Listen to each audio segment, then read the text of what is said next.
आज सूचना आया कि एक एयरटेल और वोडाफोन का एक ऑथराइज्ड एजेंसी है बासनी थाना एरिया में, जो कि फर्जी तरीके से सिम एक्टिवेट कराकर आगे साइबर क्रिमिनल्स को बेच रहा है। ये जो सूचना आई उसके बाद हमने एक टीम का गठन किया, जिसमें मेरे साइबर सेल की टीम, बासनी थाना के SHO के नेतृत्व में बासनी थाने की भी टीम साथ में लगी और इस पूरे सूचना को हमने डेवलप किया।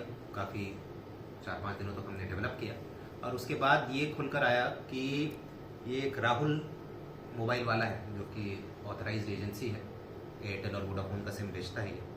इसने करीब 300 सिमें फर्जी तरीके से एक्टिवेट कराई और आगे साइबर क्रिमिनल्स को इसने बेचा है। हमने जो अनुसंधान किया है अभी तक, प्रतिबिंब पोर्टल पर इन 300 सिमों के विरुद्ध करीब 50 लाख के साइबर फ्रॉड के परिवाद दर्ज है। अभी तक हमने इसमें 2 व्यक्तियों को गिरफ्तार किया है।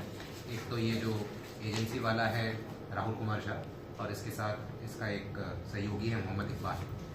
टोटल सीजर की मैं बात करूं तो इनसे अभी तक हमने 104 sim card, 31 mobile phone, 2 POS machine, 1 chequebook, 5 ATM card, 9 खाली चेक और साथ ही साथ आधार कार्ड, पैन कार्ड और कुछ हिसाब किताब की डायरी भी हमने बरामद की है।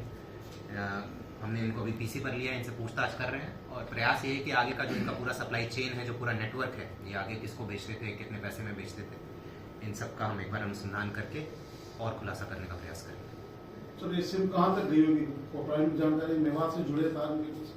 हाँ बिल्कुल, अभी प्रारंभिक तौर पर यही आ रहा है कि मेवात और भरतपुर साइड के कुछ लोगों के संपर्क में आए थे सोशल मीडिया के मार्फत, और उनको उन्होंने ये सिम कार्ड्स बेचे। कितने बेचे थे? अभी जो सिम कार्ड तो इन्होंने 500 रुपये के आसपास एक सिम कार्ड बेचा है, पर जो आगे के लेवल पर ये और ज़्यादा इनका वैल्यू होगा बेचने का। सर, ये किस तरीके से सिम को लेते थे? मतलब जो ओरिजिनल सिम का जो हकदार था उससे कैसे ये सिम लेते थे? इसमें ये बेसिकली जो मजदूर लोग हैं, जो ज़्यादा पढ़े लिखे नहीं हैं, उनको टारगेट करते थे। ऐसे लोग जब आते थे इनके पास सिम लेने के लिए या सिम पोर्ट कराने के लिए, तो उनको बेसिकली झूठ बोलकर मल्टीपल टाइम्स, मतलब बार बार उनसे इनके बायोमेट्रिक की सूचना वो ले लेते थे। 2-3 बार इनके फिंगरप्रिंट ले लिए और उनको ये बोलते थे कि कुछ एरर आ रहा है या नेटवर्क में कुछ समस्या है, ताकि उनको कोई शक ना हो। तो एक सिम तो वो उनको दे देते थे और उनके नाम पर 2-3-4 सिम और इशू कराते थे, जो ये अपने पास रखते थे और फिर ये आगे बेचते थे। सर, इनका कोई लोकल क्रिमिनल से भी जो है तो वो कहीं अभी जो एक साइबर क्राइम में इन्वॉल्व है, ऐसी गैंग कोई? अभी इन 2 लोगों को हमने गिरफ्तार किया है। अभी जो पूछताछ में एक और व्यक्ति का नाम आ रहा है, जो कि इनको मेवात साइड के क्रिमिनल्स से संपर्क में लाया, जो कि वो कनेक्टिंग पॉइंट था। अभी उसके पीछे हमारी टीम लगी हुई है और जल्दी हम उसको एक बार जब गिरफ्तार करेंगे तो बाकी चीजें और क्लियर होंगी। ये खुद कहाँ के हैं सर? ये बासनी एरिया में, सांगरी। सर, जो 50 लाख की ठगी हुई है वो अपने इलाके के हैं कहीं और के? किस तरह? पूरे भारत के हैं। जो हमारा एक मैं बताना चाहूँगा, एक ऑल ओवर इंडिया का एक पोर्टल है, प्रतिबिंब पोर्टल करके, उसमें हमें पूरे भारत के जो भी साइबर फ्रॉड होते हैं और जिन नंबरों से होते हैं, जिन एरियाज में होते हैं, उनका सारी सूचना मिलती है। तो ये जो हमने अभी पूरा वेरीफाई करवाया, अनुसंधान किया है, जो 300 फर्जी सिम कार्ड कहाँ इस्तेमाल हुए हैं, पूरे भारत में इस्तेमाल हुए हैं साइबर फ्रॉड का।